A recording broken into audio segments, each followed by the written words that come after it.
I wheel to my right and forward gear, and as I'm pulling in, I'm just pulling over to the left side of that fairway a bit because I know things are going to blow to my starboard or right side.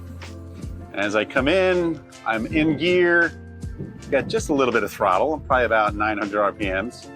If I get in, typically it's about the first 3 slips as I pull into the fairway, depends on where you are. I need to be under power, but now I can feel the boat being let go by the tide or the current. I went back to neutral, then I'm back into forward gear. I picked my slip over here.